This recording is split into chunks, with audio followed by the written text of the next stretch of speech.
सबका फिर से हार्दिक स्वागत है। मैं मिहिर व्यास। आज हम standard 7 subject Hindi chapter number 11 कर्तव्य का पुण्य, जो एक बहुत ही अच्छा पाठ है, उसका अभ्यास लेक्चर नंबर 1 में करेंगे।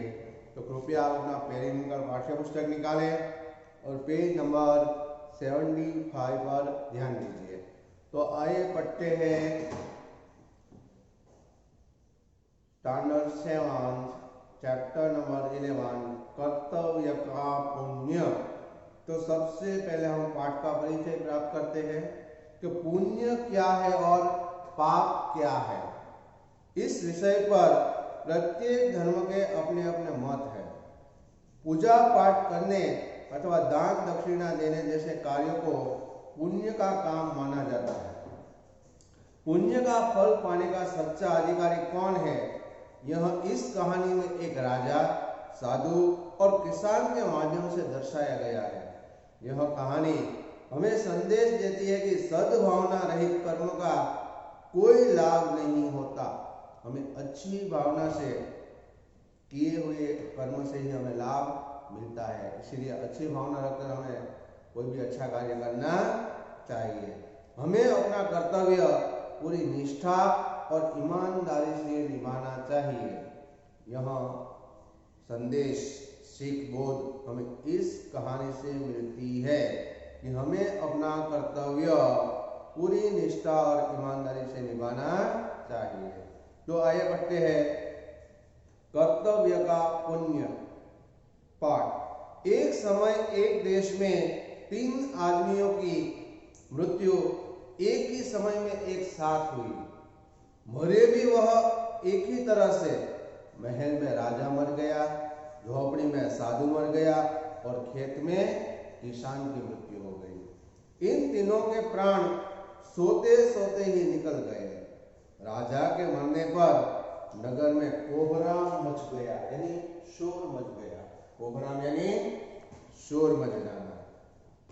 रोते हुए लोग महल में उमड़े चले आए एक साथ।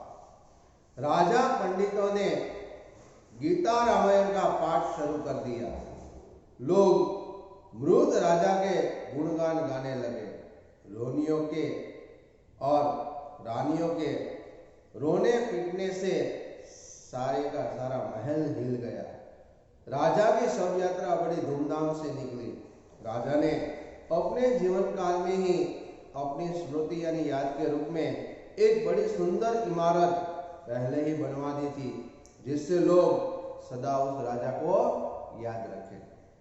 साधु का भी बड़ा नाम था। उसके मरने पर दूर दूर के साधु महात्मा वहां एकत्रित हुए। वे मंत्रों का जाप कर साधु की आत्मा की शांति और स्वर्ग जाने की कामना यानी इच्छा करने लगे। साधु की अंतिम इच्छा के अनुसार उसकी कुटिया में ही उसकी समाधि बनाने का काम शुरू हुआ। इसके लिए पूरी बस्ती ने दिल खोलकर दान दिया। किसान के मरने पर उसके पड़ोसी उसके घर गए। उन्होंने उसके बिलखते बच्चों को, बिलखते बहुत दुखी होते हुए जोर जोर से रोना, उसको क्या बोलते हैं, बिलखना। उन्होंने उसके बिलखते यानी जोर जोर से दुखी होकर रोते हुए बच्चे को गले से लगा लिया। पर सांत्वना के अलावा उसके पास देने को और क्या था। सभी तो गरीब थे। सांत्वना देने, तसल्ली देना, शांति देना। वे किसान की इच्छा के अनुसार नदी के किनारे उसके शव को जला आए। बाद में उसकी अस्थियों को नदी में बहा दिया गया। इन तीनों को लेकर यमदूत एक ही समय यमराज के दरबार में पहुंचे। उस समय यमराज किसी काम में बहुत व्यस्त थे। उन्होंने तीनों को पासी चबूतरे पर बैठने का संकेत किया, इशारा किया। पेज नंबर 76 पर राजा को साधु और किसान के साथ बैठने पर लज्जा आ रही थी। साधु किसान से हटकर बैठना चाहता था, कहीं उसे छूकर वह अपवित्र न हो जाए। तो साधु है वह किसान से हटकर यानी दूर रहकर बैठना चाहता था कि कहीं वह उसे छू लेगा तो वह अपवित्र बन जाएगा। इधर किसान भी साधु और राजा के साथ बैठने की हिम्मत ही नहीं जुटा पा रहा था, इसलिए तीनों खड़े ही रहे। यमराज ने फिर उनकी तरफ देखा। वे तीनों के मन के भाव ताड़ गए थे। बराबर, ताड़ यानी बिना बताए ध्यान जाना, ताड़ जाना यानी बिना बताए ध्यान जाना। मुस्कुराए और तीनों को फिर बैठने का इशारा करके अपने काम में जुट गए।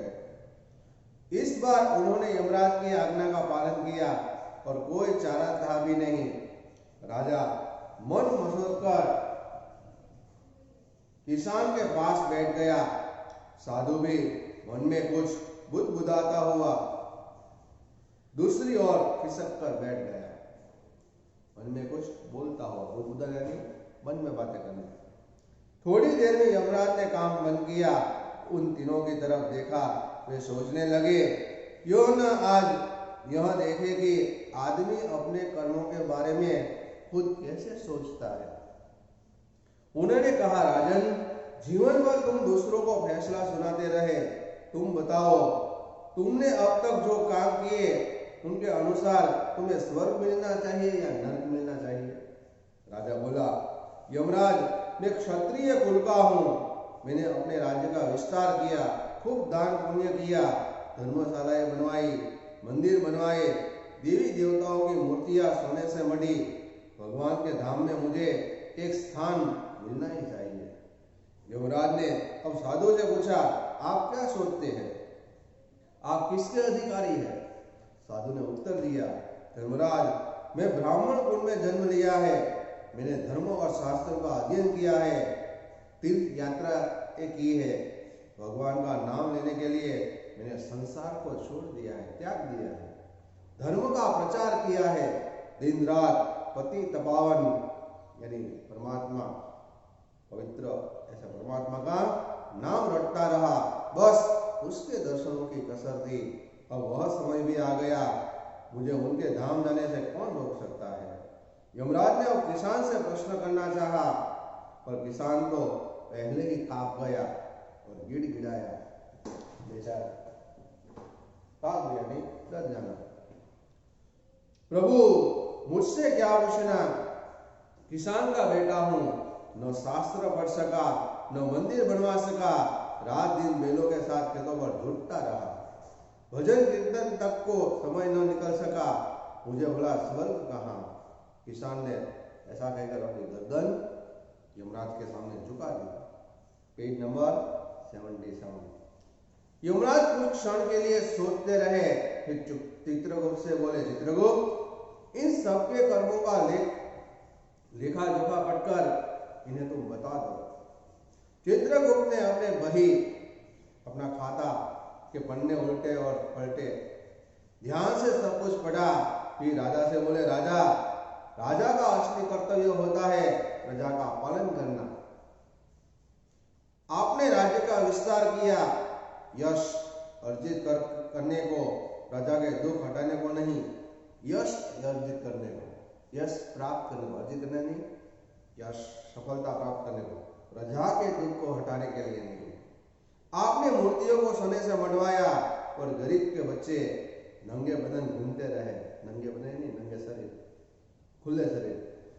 अपनी यादगार के लिए इतनी बड़ी इमारत खड़ी कर दी, पर बेसहारा लोग ठिठुरती रात में, ठंडी रात में खुले आसमान के नीचे काटते रहे। आप सीधे स्वर्ग नहीं जा सकते। अब चित्रगुप्त साधु की ओर पलटे और बोले, साधु बाबा, आपने घर तब छोड़ा जब आपके बूढ़े माता पिता को आपकी सेवा की जरूरत थी। आप संसार त्याग की बात करते हैं। आपने शास्त्रों का अध्ययन किया, पर व्यवहार में आप अपनी खुद भी न त्याग सके, उसमें समाधि बनवा ली। पति तपावन का नाम रटते रहे और खुद मनुष्य में भेद करते रहे। बेईमान व्यापारी के घर का भोजन खा लेते, ईमानदार हरिजन का पानी नहीं पीते। आप सीधे स्वर्ग जाने के अधिकारी नहीं है। सही बात है, आपने भगवान का नाम लिया पर खुद मनुष्य में भेद करते रहे। बेईमान व्यापारी के घर का भोजन खाते रहे, ईमानदार हरिजन के घर का पानी नहीं पीते थे। तो हरि का धन है। आप सीधे स्वर्ग जाने के अधिकारी नहीं है। चित्रगुप्त किसान की ओर मुड़े और बोले, किसान का कर्तव्य है लोगों का पेट भरना। तुमने जीवन भर कड़ी मेहनत कर अनाज उगाया, काम ही तुम्हारी पूजा थी, फिर अपनी सारी भूमि को नई पीढ़ी के लिए छोड़ आए, अपने लिए कोई टुकड़ा नहीं रोका। तुम सच्चे त्यागी हो, तुम सीधे स्वर्ग के अधिकारी हो। राजा, साधु और किसान तीनों ही अपना अपना भाग्य निर्णय सुनकर ठगे से रह गए। बरोबर, आश्चर्य, ठगे से हैरान रह जाना। ठिठुर यानी बहुत अधिक ठंडी की रात, बरोबर, हैरान कर देना। तो हैरान होकर देखते रहे। कुछ देर बाद यमराज ने सन्नाटा तोड़ा। उन्होंने कहा, अगर आप लोगों की कोई अंतिम इच्छा हो तो बताइए। राजा ने महल, साधु ने कुटीर और किसान ने अपना परिवार देखने की इच्छा प्रकट की। यमराज बोले, आंखें मीचिए, मेरे कहने पर खोलिएगा। तथास्तु। राजा सोच रहा था, महल में उसके ही चर्चे होंगे, लोग बिलख रहे होंगे, पर उसने देखा युवराज के राज्याभिषेक की तैयारियां हो रही है, लोग युवराज की प्रशंसा कर रहे हैं, उसकी कहीं चर्चा नहीं है। नर्तकिया तो उसका मन बहलाती थी, खुश करती थी, अब युवराज को आकर्षित करना चाह रही है। राजा घबराकर चीखा, मुझसे और नहीं देखा जाता। साधु ने सोचा था, लोग उसकी समाधि पर जमा होंगे, पूजा अर्चना हो रही होगी, धूप और अगरबत्ती की सुगंध से कुटी महक रही होगी, पर वहां कोई नहीं था। उसका अपना सामान भी लोग ले गए हैं। साधु निराश होकर बड़बड़ाया, यहाँ अब देखने को है ही क्या। पेज नंबर 78 पर। किसान को डर था कि उसके बैल भूखे बंधे होंगे, और उसने देखा बैलों के लिए भूसा पड़ा था। पत्नी की आंखें गीली थी, उसमें आंसू से भरी हुई थी, पर वह बेटे को समझा रही थी, बेटा उठ, बैल ले जा, खेतों में पानी नहीं लगा तो तेरे पिता के मेहनत से बोए हुए खेत सूख जाएंगे। यमराज ने पूछा, देख चुके किसान? किसान आंखें नीचे ही गिड़गिड़ाया, थोड़ी देर और प्रभु, बेटे को खेत सींचते देख लो। यमराज ने पूछा, देख चुके किसान? किसान आंखें मीचते ही गिड़गिड़ाया, थोड़ी देर और प्रभु, बेटे को खेत सींचते देख लो, पर समय समाप्त हो चुका है, अब आंखें खोलिए। यमराज की आवाज गूंजी, सबने आंखें खोली। राजा घोर यातनाओं में खड़े थे। साधु के आगे सिर्फ काला अंधकार था, महाशून्य और शाय कर रहा था। किसान के आगे फलदार पेड़ों की एक राह थी। यमराज और उनका दरबार अब किसी के सामने नहीं था। इस प्रकार मन मसोट कर रह जाने, यानी इच्छा पूरी न होने पर निराश हो जाना। तीनों इच्छा पूरी न होने पर निराश होकर बैठ गए और महाशून्य छाई कर रह जानी, बिल्कुल खाली पन जैसा लग रहा था। किसान के आगे फलदार पेड़ों की एक राह थी। यमराज और उनका दरबार अब किसी के सामने नहीं था। तो इस प्रकार हमें भी जो भी काम हम करते हैं, वह काम हमें कर्तव्य, पूरी निष्ठा और ईमानदारी से करना चाहिए। हमें अपना स्वार्थ नहीं देखना चाहिए, हमें लोगों के दुख को दूर करना चाहिए। जिस तरह राजा ने अपने लिए बहुत बड़ा महल बनवाया, सोने की मूर्तियां मंडवाई, उसकी सफलता प्राप्त करने के लिए, लेकिन राजा ने गरीबों को प्रजा का ख्याल नहीं रखा। तो राजा का कर्तव्य है प्रजा का पालन करना, उसका रक्षण करना। जिस तरह साधु ने खुद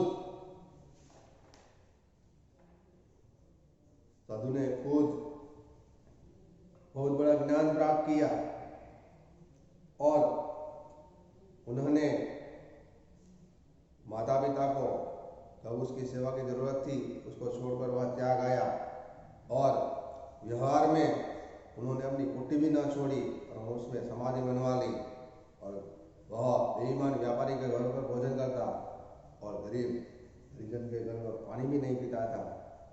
तो इस प्रकार हमें कभी अपना स्वार्थ नहीं देखना चाहिए, सबको समान भावना से देखना चाहिए। जिस तरह किसान ने मेहनत करके उसने लोगों का पेट भरा और जीवन भर उसने कड़ी मेहनत की और उन्होंने अपने कर्मों को ही अपनी पूजा माना और वह पूरा खेत नई पेटी के लिए छोड़ आया, अपने लिए कोई भी टुकड़ा नहीं रखा। इस तरह हमें किसान की तरह ईमानदारी से और पूरी कर्तव्य दिशा से मेहनत करनी चाहिए।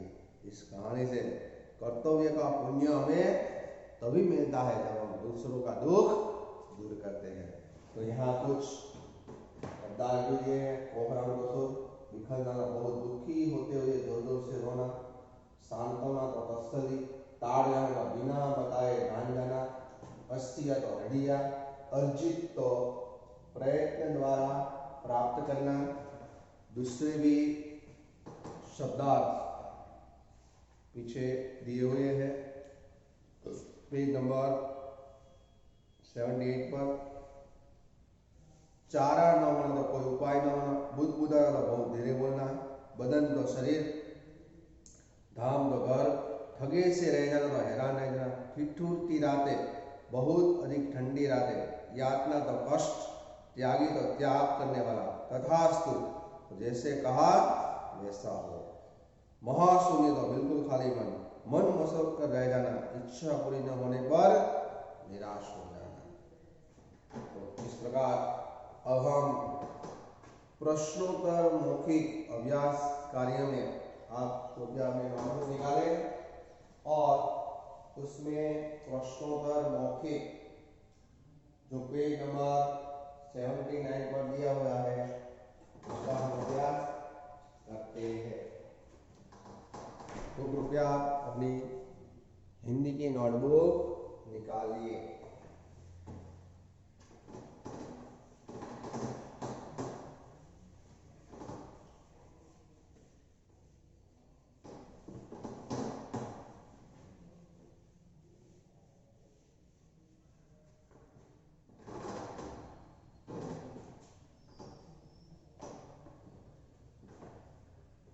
अभ्यास में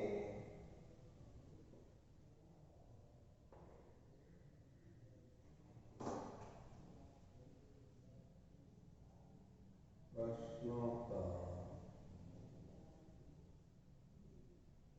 मौखिक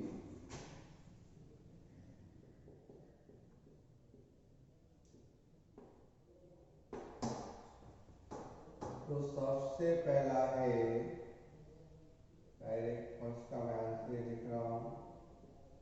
राजा ने अपने स्तुति के रूप में क्या बनवाया था? तो राजा ने अपनी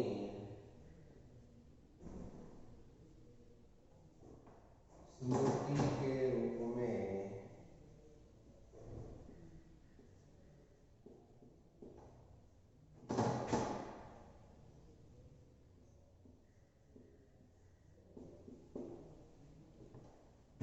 एक बड़ी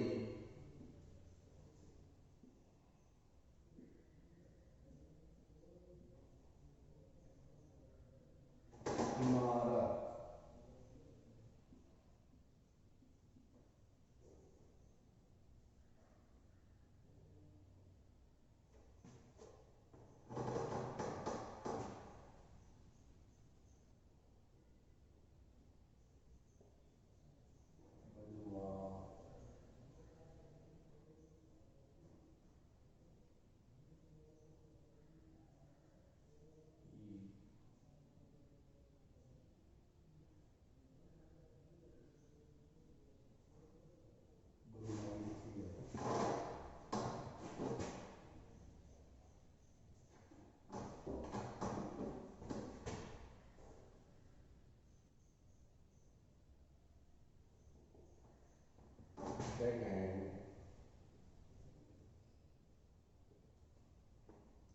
साधु की समाधि कहाँ बनाई गई?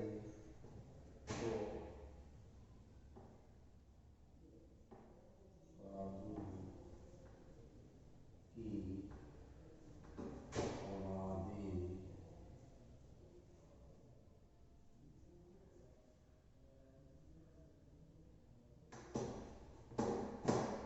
यूटी में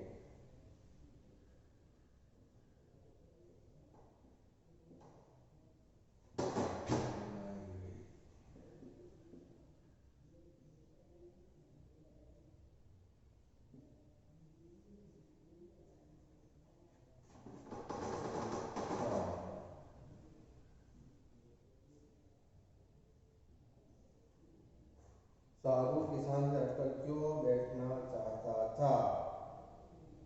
साधु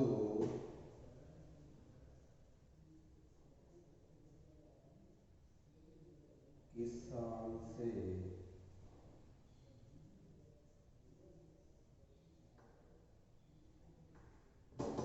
हटकर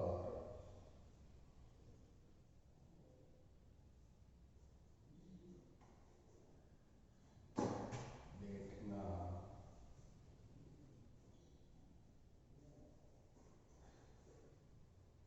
चाहता था।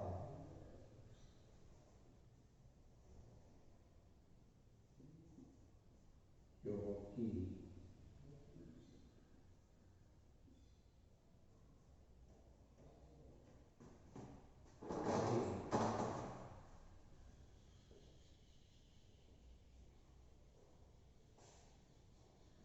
उसे छूकर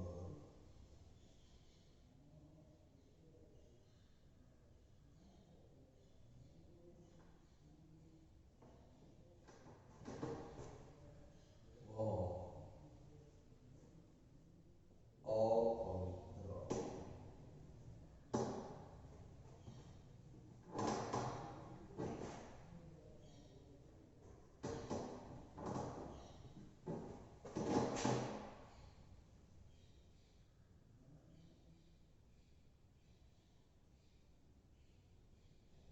न हो जाए।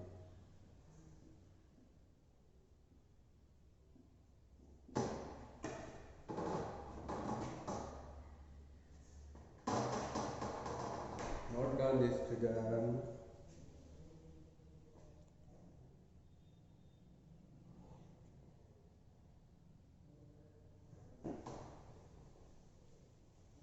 Four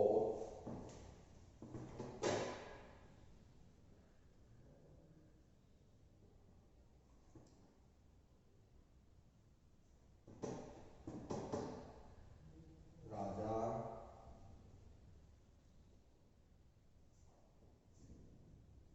साधु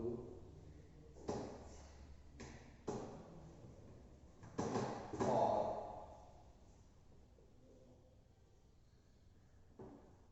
किसान की मृत्यु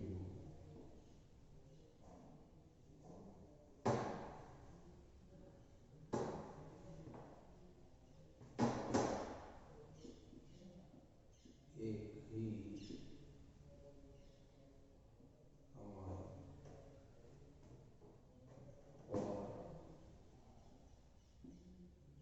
हुई थी।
तो प्रश्नों लिखित आगे देखिए आपके बुक में पहला प्रश्न नीचे दिए गए प्रश्नों के उत्तर दे। राजा ने स्वयं को स्वर्ग का अधिकारी होने के पक्ष में क्या क्या तर्क दिए? तो हम पहले का आंसर लिखते हैं कि राजा ने स्वयं को स्वर्ग का अधिकारी होने के पक्ष में क्या क्या तर्क दिए। तो राजा ने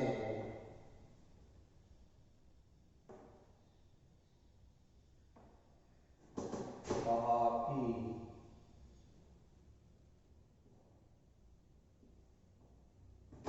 उसने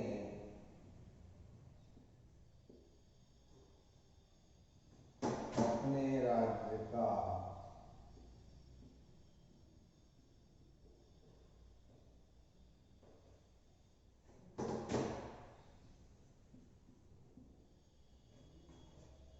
विस्तार किया।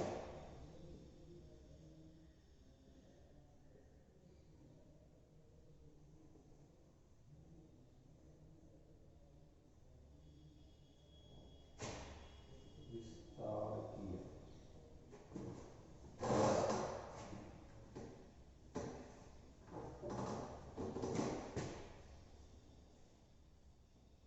वो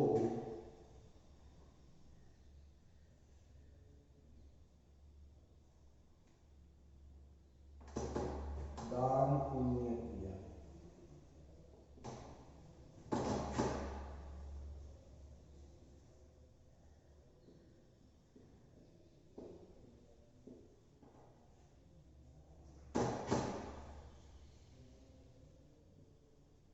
धर्मशालाएं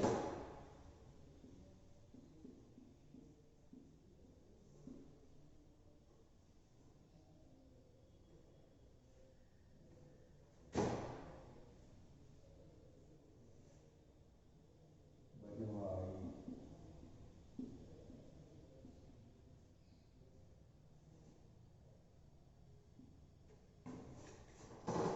मंदिर बनवाए।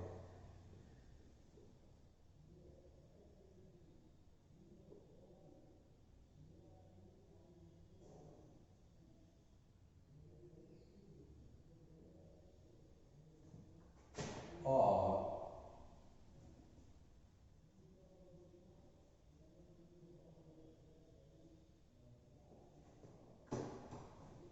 देवी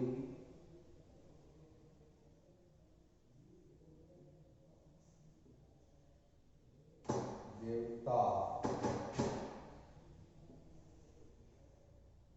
को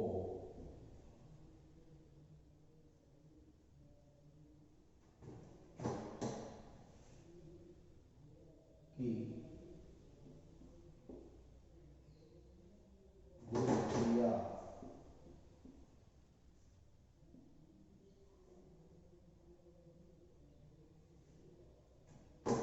होने से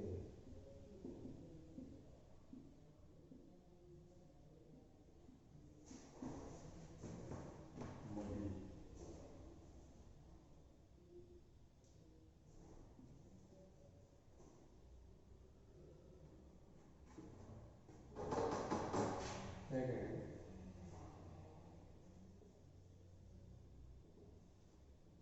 किसान का दाह संस्कार किस प्रकार किया गया?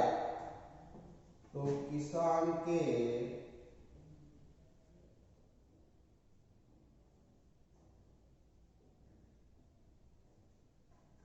पड़ोसी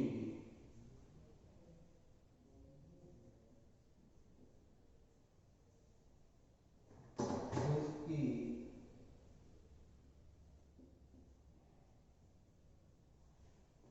इच्छानुसार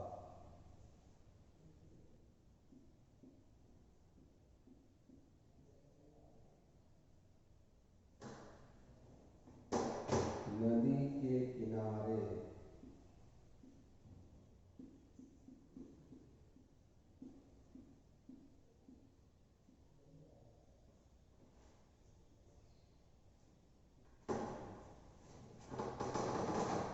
उसके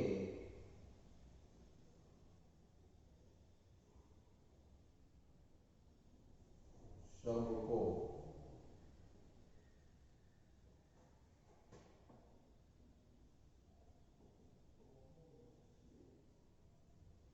जला आए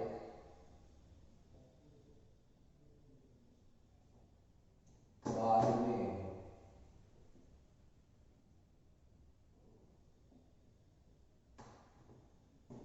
उसकी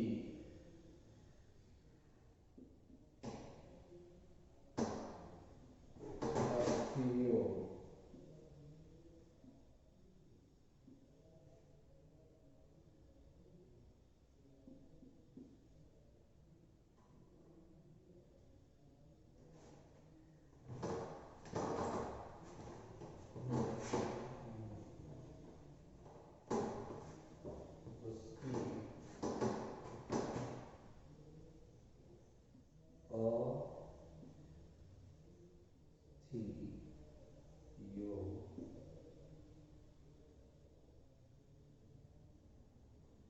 अस्थियों को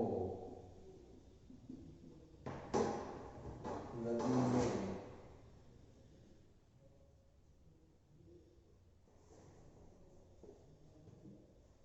बहा दिया।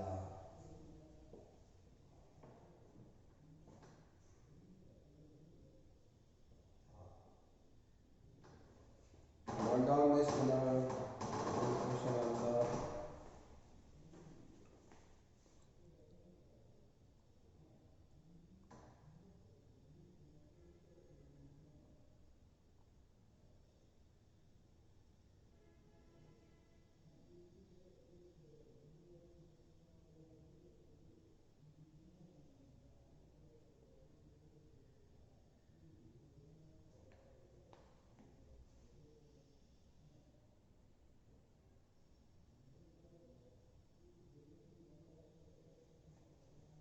वहां से आगे थर्ड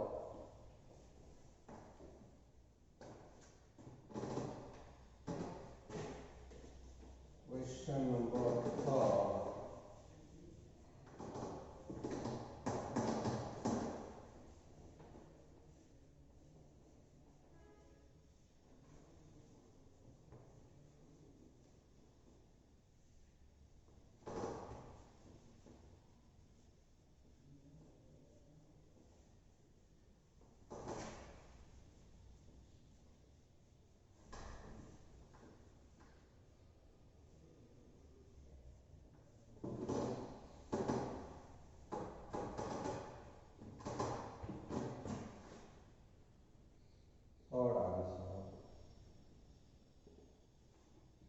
चित्रगुप्त के अनुसार किस कारण से साधु स्वर्ग जाने का अधिकारी नहीं था? तो चित्रगुप्त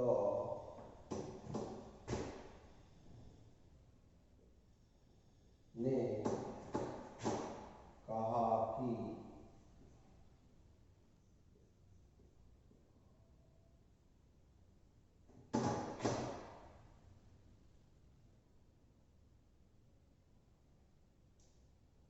साधु ने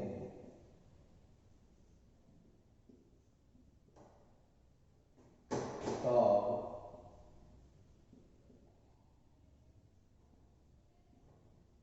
घर छोड़ा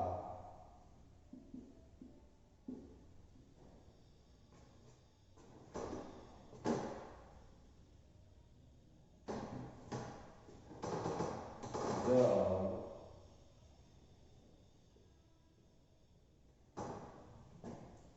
उनके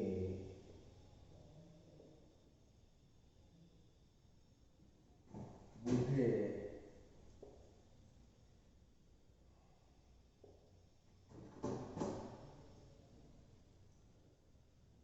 माता पिता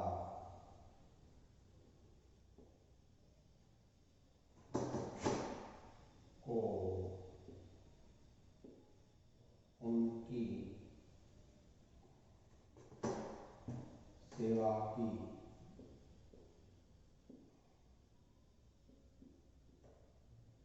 जरूरत थी।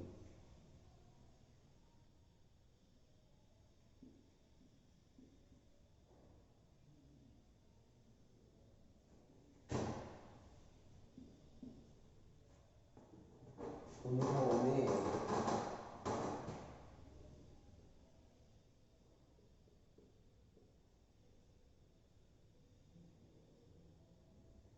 शास्त्रों का,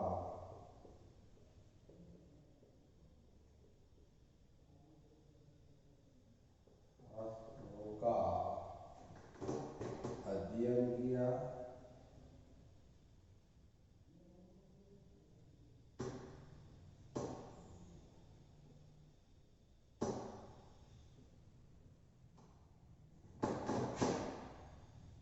और व्यवहार में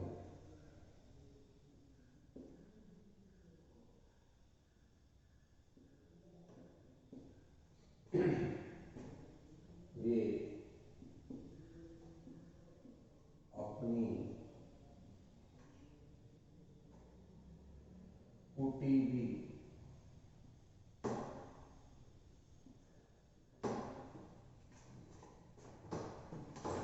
भी न त्याग सके।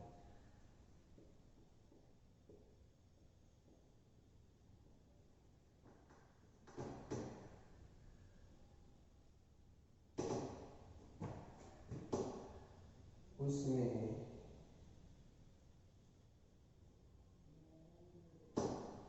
समाधि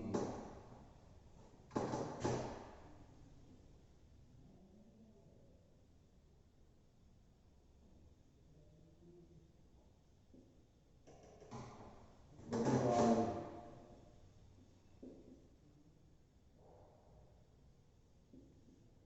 पतितपावन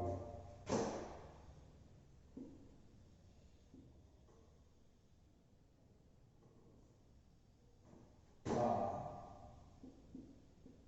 नाम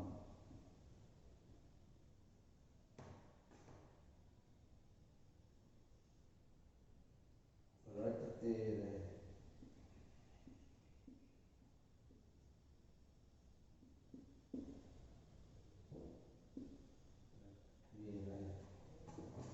तो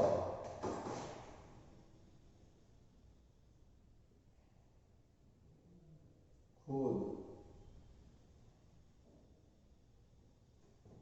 मनुष्य मनुष्य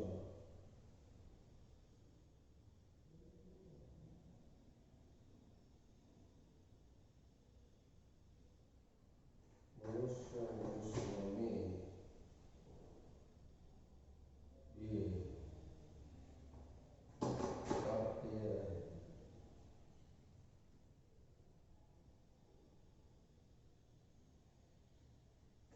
निर्माण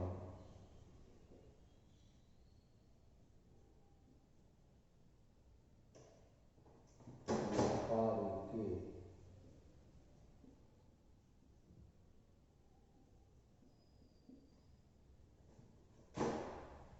घर का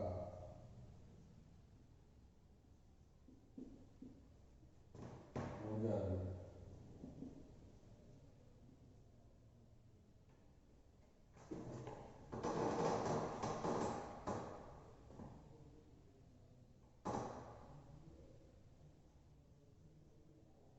खा लेते थे।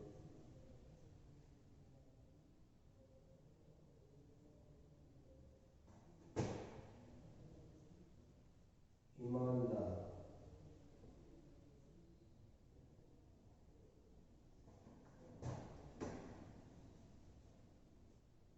हरिजन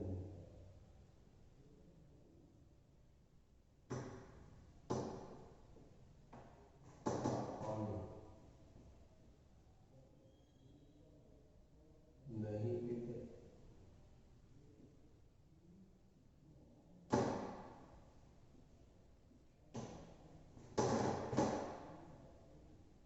इसलिए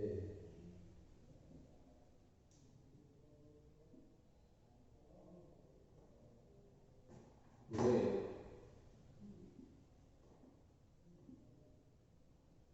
साधु सीधे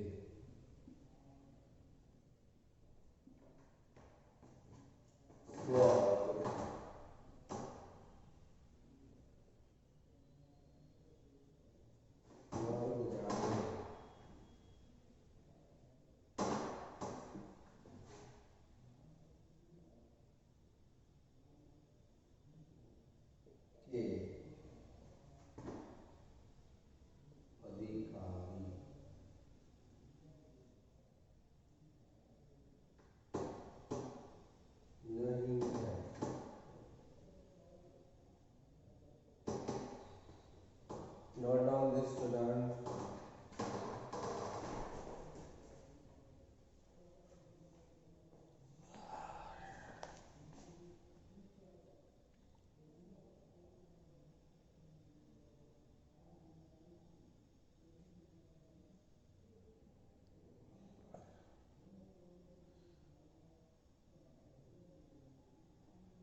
लास्ट क्वेश्चन 4।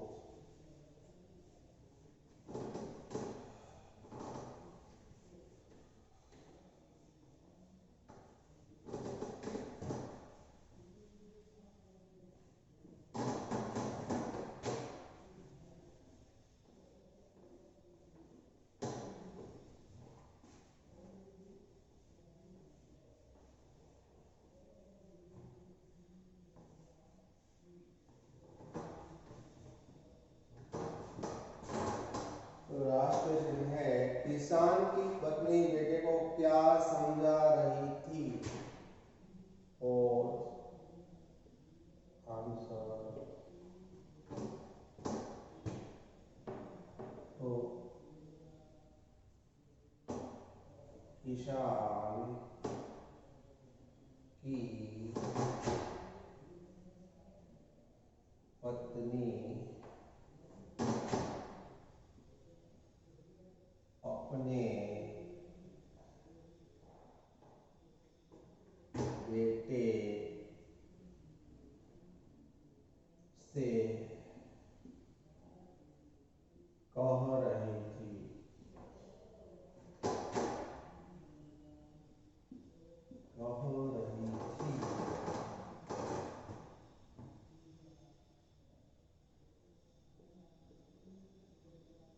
कि वह खेत पर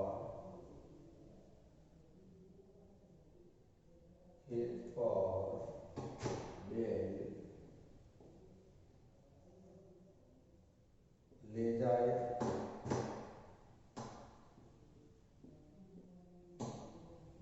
और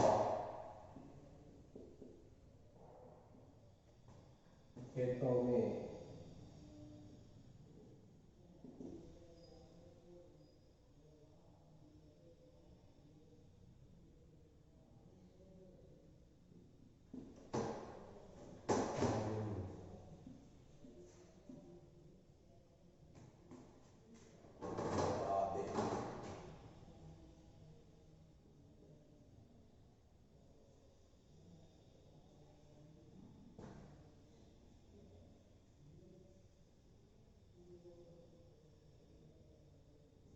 वरना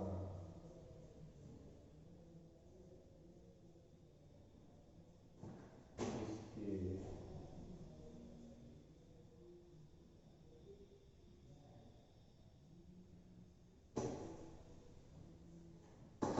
पिता के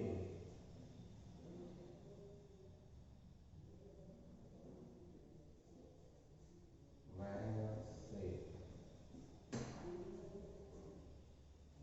वो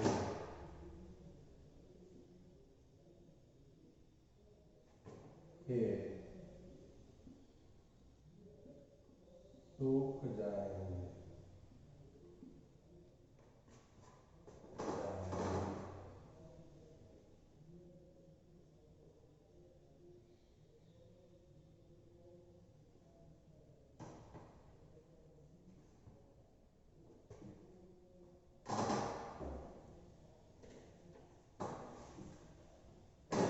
Note down this student.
अभ्यास कार्यों में।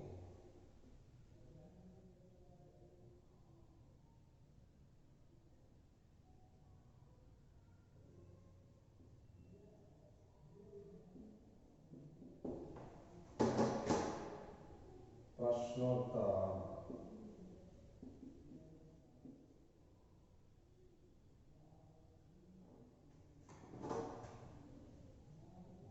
मौखिक और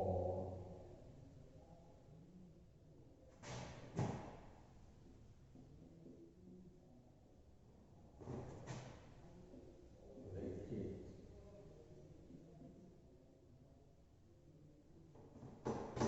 लिखना।